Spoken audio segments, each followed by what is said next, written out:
gente no quiere más diagnósticos con respecto al tema del transporte, sino soluciones. Ahora, no podemos dejar de decir que el sistema que se puso en marcha en el año 2018-2019 no está funcionando como tal y que haber adjudicado a la empresa del Cacique fue una mala decisión. Dicho esto, cortito como diagnóstico, lo que decimos es: esperemos que esta rescisión del contrato con el Cacique redunde en un beneficio para la gente. Que las empresas, tanto Rosario Bus como Movi, que van a absorber las líneas del Cacique, va a quedar un 60% en manos de Rosario Bus el sistema, un 40% en manos de Movi, le brinden a la gente, no el servicio del Cacique, un servicio mejor al que estaba brindando esa empresa. Hay barrios enteros que desde hace 3 años han quedado aislados. Tío Rolo, Puente Gallego, Buenas Nuevas, Bella Vista. Bueno, esa línea, la 132, quedó en manos de la empresa Movi, municipal. El otro tema también es que los trabajadores conserven su puesto de trabajo. Eran 370 trabajadores. Bueno, eso también se pudo garantizar. Y un tercer tema que es importante, que no tiene que ver en sí con la calidad del servicio, sino tiene que ver con las finanzas de la municipalidad. Que no haya quedado ninguna posibilidad de juicio en el medio. Porque los rosarinos ya somos expertos en que intendentes pasan, dejan juicios que después tienen que pagarse dentro de 10 o 15 años y se comprometen las finanzas municipales. Así que, más allá de las críticas desde nuestro lugar opositor, tratar de ponerle lo mejor para que esto salga adelante, ¿no? Esto por un lado. Por otro lado, dentro de las medidas que anunció el intendente, varias que nosotros veníamos proponiendo, ¿no? Por un lado, la recarga virtual de la tarjeta móvil. No puede ser que, estando en el año 2022, la única forma de cargar la móvil sea a través de los puestos fijos.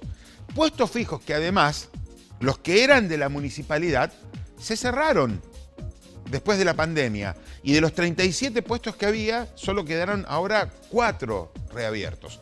Por lo tanto, ponemos en eso también una expectativa. Otra expectativa en el tema de la geolocalización. Se va a reemplazar el sistema cuando llega por la localización de los colectivos a través del Google Maps. Esto hace también a la seguridad. Lamentablemente tenemos que hablar de este tema de frente a la gente en esta ciudad.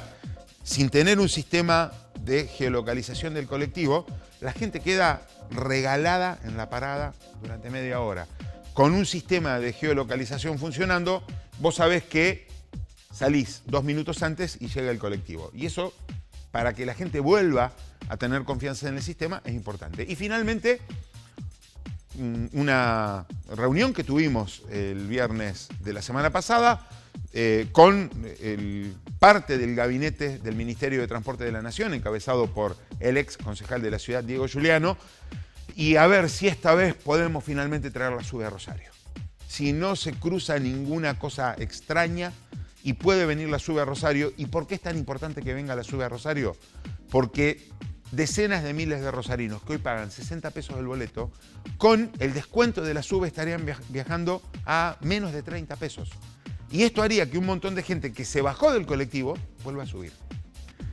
Bueno, por todo esto, y más allá de nuestro lugar de opositores, sinceramente, la gente necesita un mejor transporte en la ciudad de Rosario. Nosotros desde el Consejo vamos a seguir aportando ideas y bueno, y en mi lugar particular también desde el ente de la movilidad.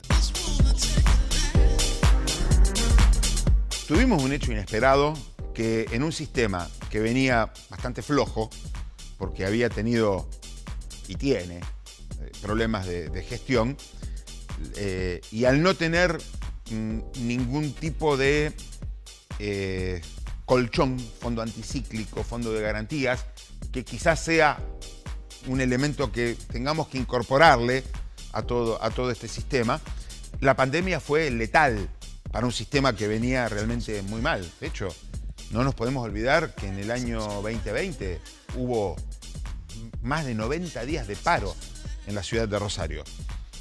La decisión, entiendo que fue compleja, de rescindir el contrato a una de las empresas prestadoras. Ahora, me parece que era inevitable.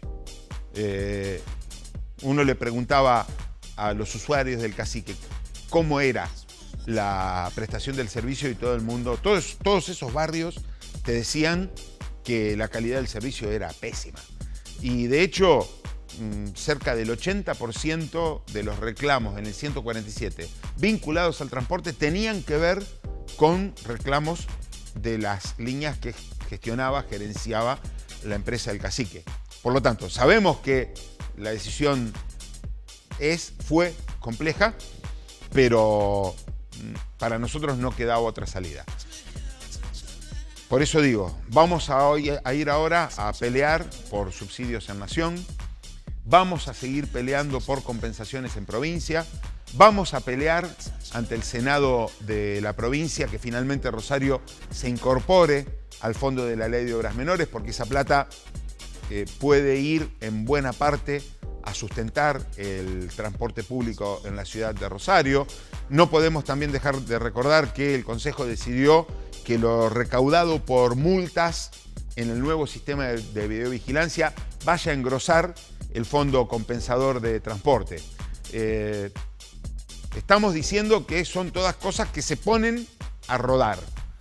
Ojalá en un plazo muy corto den buenos resultados, porque realmente la calidad del servicio es mala. Y un tema que viene adosado, y es el tema taxis. Es el tema taxis, en donde el servicio también es malo. Nosotros decimos que tiene que haber una mejora del servicio para discutir tarifas, por un lado, y que, por otro lado, alguna vez y con valentía, tenemos que discutir en esta ciudad la cuestión de las aplicaciones.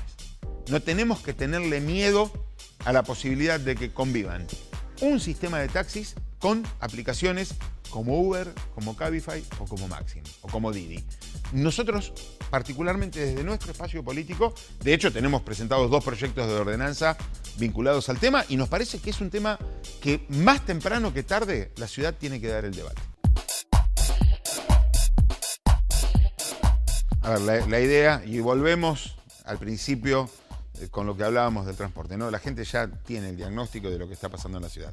Estamos complicados. Ahora, nosotros en el Consejo recibimos permanentemente y funcionamos como caja de resonancia de las cosas que pasan en la ciudad. Y no nos podemos quedar con esa información y para quedar bien con el vecino hacer un proyecto de comunicación. Por eso lo que intentamos establecer son mesas de trabajo tanto con las autoridades provinciales, el Ministerio de Seguridad y la Policía.